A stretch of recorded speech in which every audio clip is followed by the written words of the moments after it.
Maggie. I'm a licensed clinical psychotherapist with degrees in psychology, theology, and marriage and family therapy, a national certification in dialectical behavioral therapy, and a national certification in integrative mental health. In this video, I'm not looking to diagnose anyone. I'm only willing to offer insight into situations like these.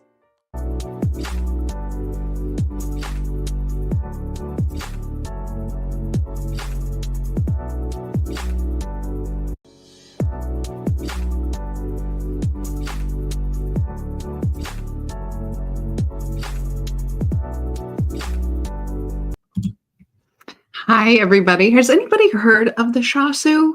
And they're such an important people that it was interesting when I stumbled upon this. But before we get into it, let's say hi to some people. Adric goes first. He says it's on. Nina Williams says hi, my favorite auntie. Leon says he'll be back. Good. Adrian Hicks says, let's go. And Adric's in here with, let's hear it for the Dancing Maggies. Okay, so let's talk about the Shasu, because these are people we don't hear about, and they have a profound effect on religion, the Western religions that we follow today. So the Shasu, the first time we hear about the Shasu is during Akhenaten's reign in Egypt. Okay, so this is the 14th century BC. Okay, so during Akhenaten's reign, he made a switch from the hierarchy of the pantheon, from Ra being on top, to a deity named Aten, right? This is why his name was Akhenaten. Okay.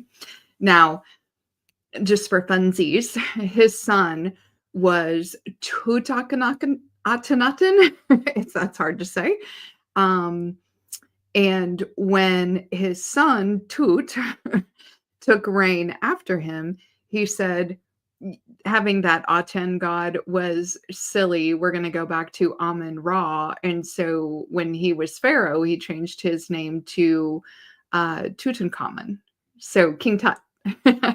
Okay, so this is during Akhenaten's time. Now, Akhenaten was pre-Exodus from the Bible, which we still can't find archaeological evidence of, but so this is pre Moses having it out with Ramses II. Okay, pre by about 80 years-ish, 80 to 100 years. Okay, so Akhenaten during this time is trying to make a move towards monotheism and says Aten is the god. So this is just a little background for what's going on at the time when we hear about the Shasu. Okay, so the reason why this part is important is because later depictions of Yahweh, we see that? Okay, so that's a depiction of Yahweh. This would much later, because I have a book of it, right? Is very similar to depictions of Aten. Okay. So this first attempt at monotheism is happening at this time. Okay. So that's just some interesting information to have. So the Amarna letters, this is the earliest reference to Yahweh. Okay. So these letters discuss the Shasu people. Now, some historians view Shasu as just a term to say nomadic. Some say there were specifically people called the Shasu. Now, in me looking into this, this is a tribe of nomadic people called the Shasu, because there are some trackings of where they moved to, and other groups had their own names, like the tribe called Israel. That was the name of the tribe. It wasn't a place. The tribe was called Israel. This tribe was called Shasu. Okay. So These letters about the Shasu say that their primary deity is Yahweh, who is a lesser storm god. So in this pantheon, okay, the way things were for a very, very long time, there was a creator god on top, most often referred to as El. Um, El created gods. The gods created everything. Okay. So, sort of the way it was set up was that Ra was El and Ashra's. She was also called Inanna sometimes. She was also called Ishtar sometimes. Um, the queen of the heaven. Okay. So El and the first creature that he made was his wife. And they made the gods. Okay, so Ra is the oldest son. Now, some depictions, some writings have Yahweh as the 13th son. Some depictions have Yahweh as the son of Set or the son of Baal, who were sons of uh, El. So either way, he's a son that's way down the line or a grandson of El and Ashra. Okay. So at this point in time, we have these people called the Shasu, and they are a nomadic people, and their primary deity is Yahweh, who was the god of nomads and simple desert storms. Now, Set was the god of the big, nasty storms. So, even so, during this entire time, Yahweh is a lesser god. He's not the god of a great people. He's just over these particular nomads. Shasu is Shasu or Shassu. Either way. Okay. So 14th century BC, this is the first time we ever hear about Yahweh, and he's just like the patron deity of this tribe called Shasu. Then when we move up to these inscriptions in Egypt around the 13th century BC, they describe Yahweh as a deity worshipped by nomadic people, okay? Not a singular god of a people called Israel or a tribe called Israel. It's just sort of the reference of, oh yeah, Yahweh that's the nomads. That's their god, right? We have Ra, right? We have the firstborn son, right? So, okay, so after Ramses II, we have Merneptah or Merneptah. I don't know how to pronounce some of these Egyptian names, but then we again have a reference. This is after the story of Exodus. And this is one of the reasons why we can't find archaeological evidence of Exodus. But during that time, there's a reference to these people called Israel, the tribe called Israel. It never mentions Yahweh. It never ever says Yahweh is the deity of a tribe called Israel. It's an inscription. It's a victory inscription noting that Merneptah defeated a Canaanite people called Israel. So there's up to this point for hundreds of years, the Shasu people's deity is Yahweh, and the Israel people's deity is not Yahweh. Oh, thank you so much, Leon. Thank you so much for the super sticker. That's very sweet. So the Shasu, they lived in a desert region east of Egypt.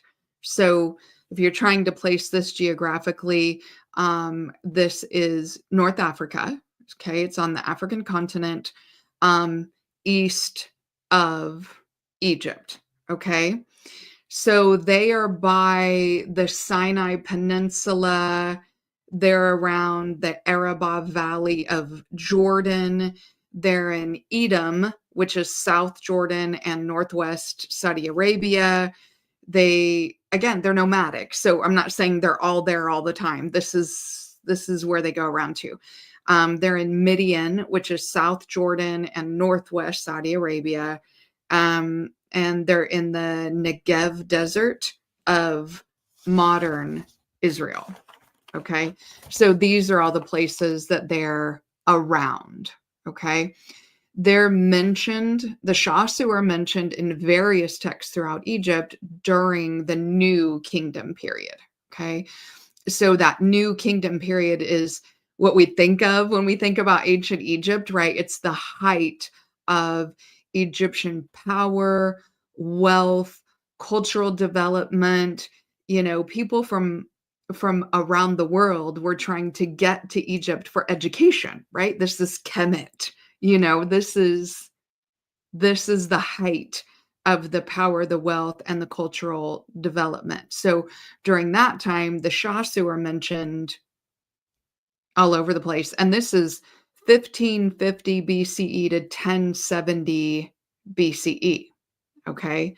So if we go back to Exodus, okay, and we think about Moses, okay, the story of Moses, okay, Moses was born a Hebrew slave, but he was raised by Pharaoh's daughter, okay? So he was exposed to the worship of Amun or Ra, okay? Now, I'm going to do a side note real quick. Syncretism. There's a word called syncretism. And the way I refer to it in my mind is when gods eat each other. But this is when people take the traits of each of the gods that they like and they fuse them together. Okay. So this is where we get Ra El, Amun Ra. We get these things. It's the same God, but they've sort of eaten another one. Okay. That's what syncretism is. And that becomes important a little bit later on, especially during the creation of Christianity, but that'll be in that documentary that I've told you about. Okay, so Moses was exposed to the worship of Amun, but also exposed to the worship of Aten. Okay, because there were still priests following Aten during that time. Aten didn't die; he just most King Tut did not like the monotheistic version of that, right? So because Moses was trained as a priest, it says, right? He was educated in all the wisdom of the Egyptians. So that includes all the religious practices, right? So then he rejected idolatry and goes out, goes on the mount and talks to the burning bush and comes down with the 10 commandments, and we know that story, right? So Moses established the monotheism of Yahweh after going on the mountain, right? But a lot of what he established parallels Amun and Aten, the prime gods of the time. So it's possible that he did some syncretism of his own. He put Aten and Amun together. I just showed you the imagery and put it with Yahweh.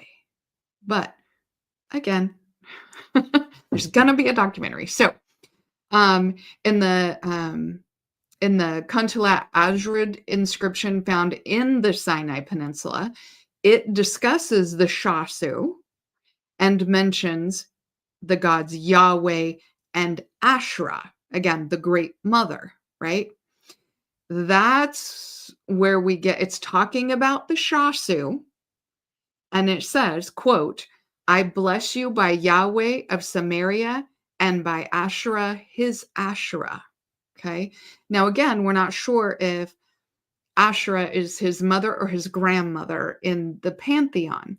What's interesting is as time goes by and we look at inscriptions, eventually Asherah is referred to as his consort. So I don't know what happened there. Maybe in the syncretism, because eventually Yahweh does syncretize with El. If we look at the Christian Bible, the Old Testament now, people will tell you El and the Elohim and Yahweh are all the same thing. And Adonai and that it's all the same God, that it's all Yahweh, right? So maybe during, the syncretism of that, Asherah went from being El's wife, and when Yahweh absorbed El, then Asherah became his wife. Don't know. So that was the Shasu, right? The Shasu people, not the people of Israel. I bless you by Yahweh of Samaria and by Asherah his Asherah. Okay. So as the Hebrew Israelites were monotheistic and they condemned idolatry, so that's in Deuteronomy, First Kings, Second Kings, there's a lot, right, of no idolatry. That those writings, there were inscriptions and there was a bull with horns. And if you guys remember when Moses caught the people worshiping the bull and he was mad about that, that's probably why it was the Shasu people. Okay. So the interesting thing about the Shasu is that they were seen as not great people. They were seen as a threat. Nobody wanted to see the Shasu coming. Okay. Because yes, they were nomads. They were not Bedouins. Okay. They were mercenaries. So they were mercenaries for hire. This is why a lot of the travel that they did, okay? So again, think their deity is a storm god. This is not the merciful later iteration of Yahweh that we've heard of. This is, I'm bringing the storm, okay? So people in Egypt didn't have great they were scared of the Shasu, okay? Now, the other thing that the Shasu would do is raids. They're mercenaries for hire, so when they're not working, they were performing raids in a lot of these territories, okay? So you wanted to hire them if you were going to war, okay? Because if you're going to have a military engagement with somebody else, you wanted to hire the Shasu because they were the best mercenaries at the time, right? They weren't their own military power, but whoever paid the most, they were willing to be mercenaries. And when you look at ancient historical battles, I mean, think about Rome and Carthage. Carthage kept hiring these nomadic mercenaries. If we look back to who Egypt kept hiring, it could be the same people because these mercenaries were rough. Okay.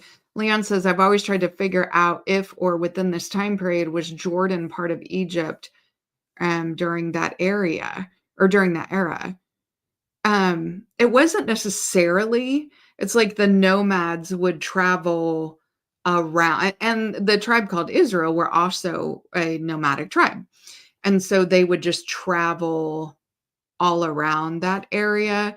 Now, if you look at the powers, was Egypt in charge of pretty much everything in all of what we now call the Middle East and all of Northern Africa? Yes. Yes. Okay, so the Shasu were tough, okay? They were in Canaan well before Exodus, okay? They had been around for a long time. I mean, when I told you about the Amarna letters, right? Those letters predate anybody ever talking about a tribe called Israel by hundreds of years. So the Shasu were there. They were in Canaan well before the Exodus, and the settlement of Israelites, the tribe called Israel, came into the region of Canaan. So the Shasu were already there. Okay. Um, the Shasu were depicted as wearing these simple, short tunics, head coverings. They all had beards. Okay. They had darker skin tones. So the reason we know that they were darker in general than the how people in Egypt were depicted. Let me back up a second. People in Egypt were depicted from as very, very, very dark to a tannish color. Okay. It was very mixed as because think Africa, you know what I mean? It's you have the Arabs that come in and then you have Africans that are there, which range from dark to very dark. So in general, though, the Shasu are mostly all dark people. Okay. So they had darker skin tones, right? And when they did the paintings in Egypt, they used the same colors to denote their skin type as they used for people from the Levant or from the Nubian regions, the Kushites. Okay. So while the Shasu were made up of like varying nationalities, the same way Egypt was pretty diverse, um, in general, they were darker people, right? So they just came together in these tribal groups. So this is a group of nomadic mercenaries. Okay. Leon says, wow, they brought chaos wherever they went. Yes. Thank you for saying that. This seems quite familiar to Thor and Odin and to Set. Okay. The people that tended to worship those gods seem to have the same warmongering behavior. Yes, the Norse. And keep that in mind when we talk about the Goths next Sunday. Okay. So now all of that's great history, right? And it's interesting to speculate on how does that connect, right? Because these Shasu people had Yahweh as their deity, Israel did not for hundreds of years, but they were all in the same area, but then the tribe of Israel came into Canaan where the Shasu were. So I have a speculation. This is just a speculation on my part. This is YouTube and everybody who's watching this. This is just a speculation. Okay. My speculation has to do with the Goths. And this is why we're going to talk about the Goths next weekend. Because the interesting thing about the Goths is when you study the Goths, they just showed up in history. And literally nobody knows where they came from. Like these huge amount of people come over the Caucasus Mountains and they're just here and they're the Goths. And then they set about to take over everywhere. Who? Who? So my speculation is that when the tribe of Israel had this mass exodus into Canaan, where the Shasu were, the Shasu tended to go up around the Caucasus Mountains. Most people did. That was a huge center for trade. And so you could all the nomadic tribes obviously would go that way because it's a huge center for trade. Okay? So what if the Goths were like a lost tribe of Israel, were maybe somehow attached to the Shasu? Because what we know about the Goths, it kind of sounds like mercenaries, you know what I mean? Because when the Goths overthrew Rome and Rome was establishing Christianity, the Goths allowed the Church of Rome to remain and ensured that the monotheistic God was Yahweh, which was the God of the Shasu. So, here's some food for thought. Again, the Caucasus and the Anatolia were the crossroads of the time. Okay, that was the meeting place for Semitic people, Indo-European peoples in the ancient worlds. That's where everybody went to trade. Okay, so because the Caucasus had the Black Sea to the north, the Caspian Sea to the south, and this bridge between Europe and the Middle East. So it's a great trading center. That's where everybody goes, right? The Anatolia, which is Turkey, was also a gateway between the Near East and the Mediterranean. So literally the world is kind of coming together in that area to make trades, and they have lots of interaction with each other. Okay. Leon says mixed together and became family. So I kind of like that. The Anatolian Peninsula provides this land route between Asia Minor, which is Turkey, and the Levant. Now remember, they were in the Levant. So it was a passage for these migratory groups. It was where the trade routes were.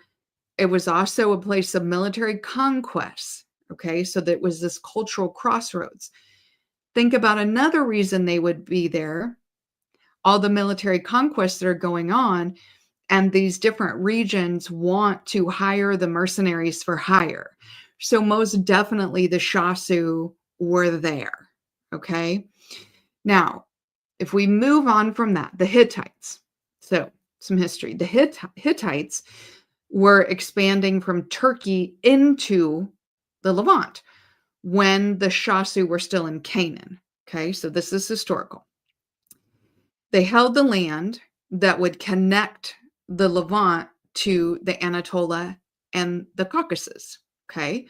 So the Shasu were known to be mercenaries for allies against Egypt. This is why the Egyptians didn't like the Shasu, because it was whoever paid the most. So they were there and they were for hire. And so it would have only made sense that they would have been used for the Battle of Kadesh between the Egyptians, led by Ramses II of the Moses time, and the Hittites, led by King Muwatalli II. Okay, you see how all of this is tying in together? Okay. Leon says during this period there were still ice bridges too. Okay, so the Caucasus and the Anatolian were the blending place of all the Semitic cultures and language with the emerging Indo-European languages at the time. Okay, again, all the cultures are going there. And if you're going to do trades, you're going to hire mercenaries, you're going to buy things, you have to be able to communicate. Okay, so, and the tribe of Israel settled in Canaan at that time. They were in Canaan. Okay. So my theory is they pushed the Shasu out, who would have gone to where they can get hired. Okay. So they would have been hired to battle against Ramses II. Okay. Ramses II, who worshiped Ra, and they worshiped Yahweh. Okay. Another thing going on around this time is the Khazars. Okay. So the Khazars were originally also a nomadic people in that area at that time. Again, like I said, when people say that the term Shasu just means nomadic people and then every other tribe had their own name, I'm not buying it. And it's just some people.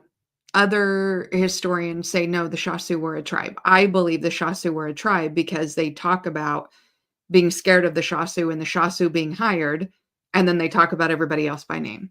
So the Khazars were a nomadic people in that time too, and they arose in the Caucasus area. They came to power in the Caucasus area in the 8th century. Okay. So they were just this little tribe of people, nomadic people. And then around the 8th century, they start a rise to power. And then they helped serve as the crossroads of the Turkic, the Slavic, the Jewish, and the Byzantine cultures during that time, because they were running the center. Okay, this crossroads, the Khazars are.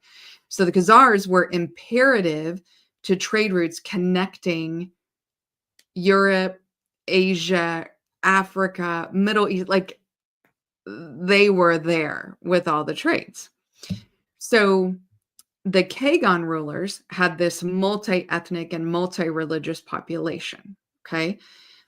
King Bulan wanted a central religion to unite his people. I'm talking about the Khazars. Okay. He wanted monotheism. Okay.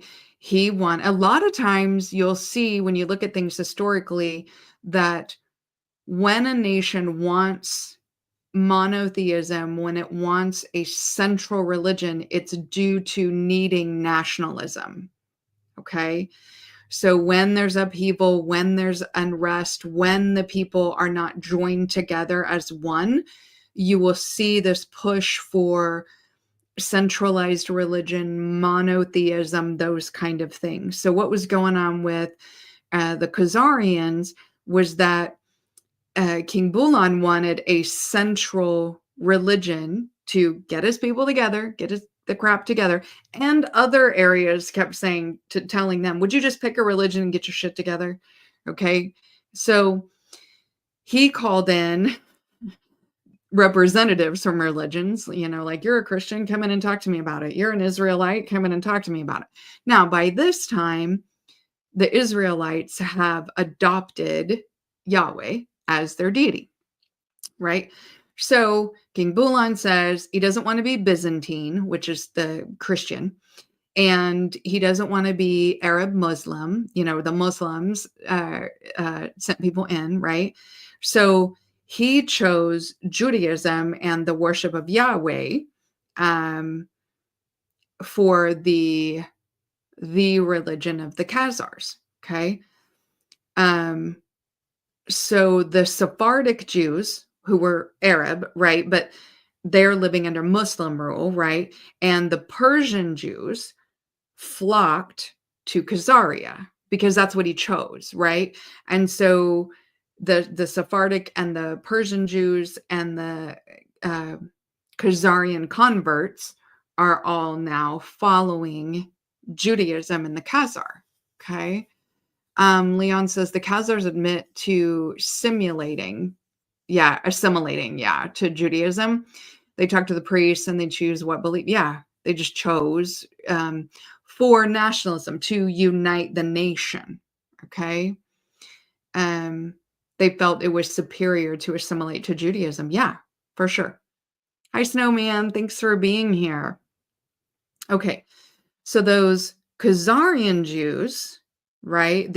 Which was a mix of the Khazarian converts, the Sephardic Jews in the Arabs that were under Muslim rule, and the Persian Jews are the ancestors of the Ashkenazi Jews of Eastern Europe. So genetically, okay? So I just lost my place in my notes. Oh, okay.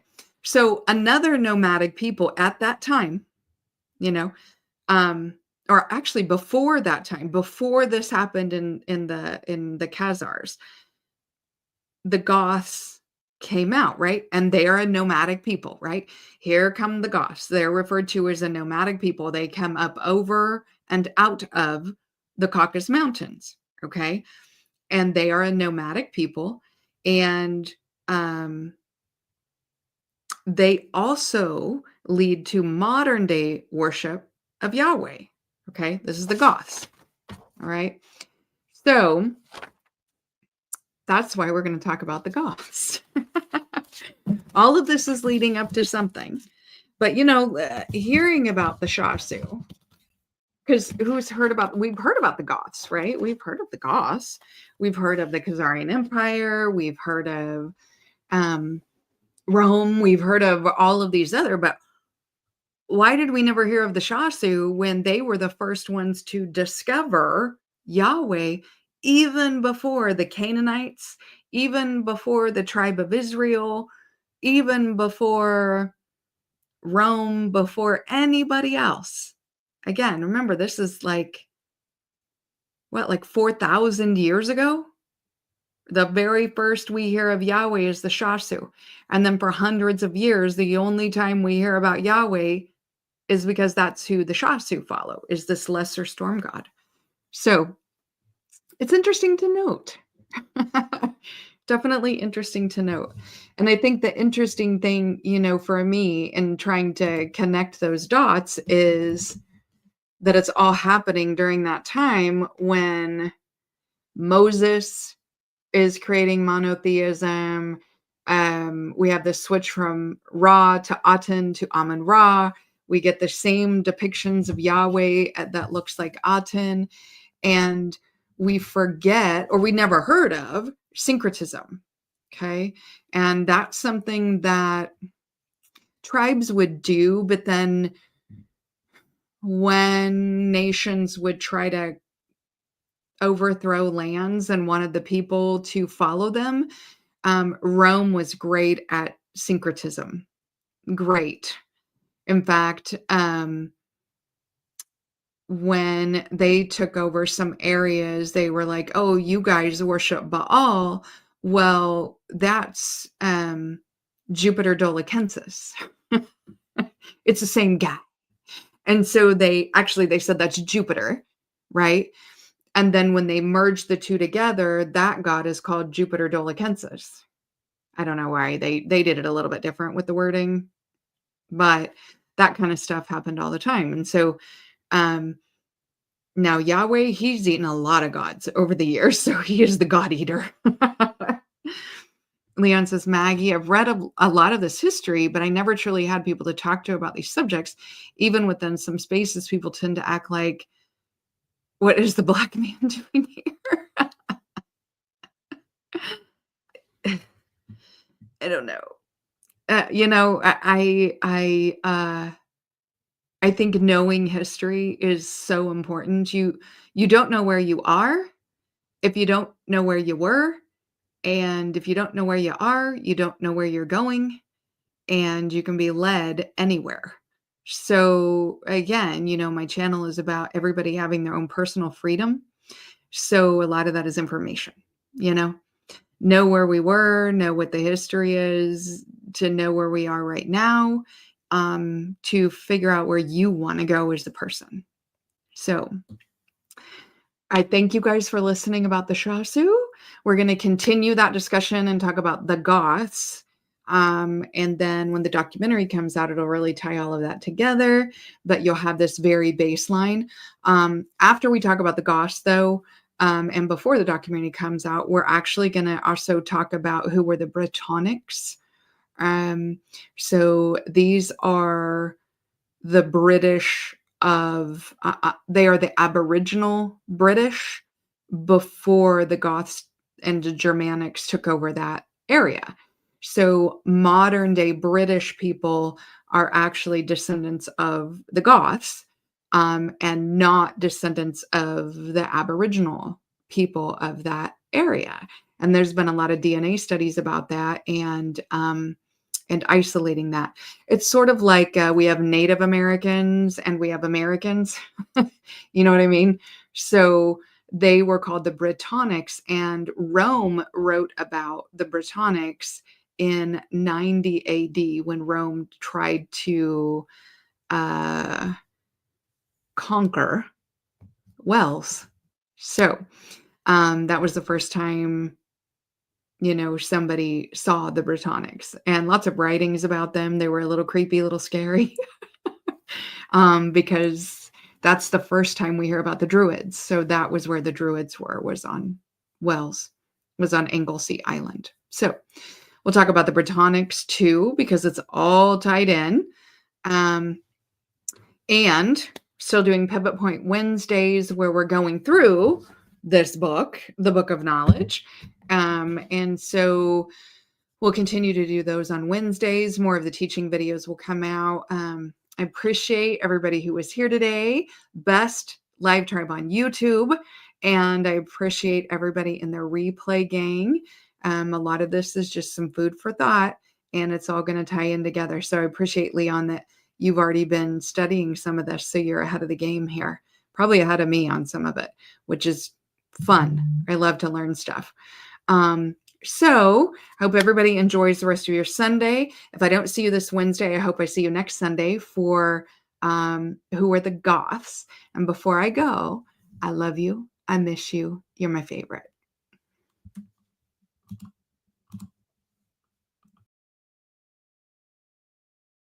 Please like the video if you haven't already. It really helps the algorithm to know what kind of things you like. Share where you think it's appropriate, especially to someone who you think needs to hear it.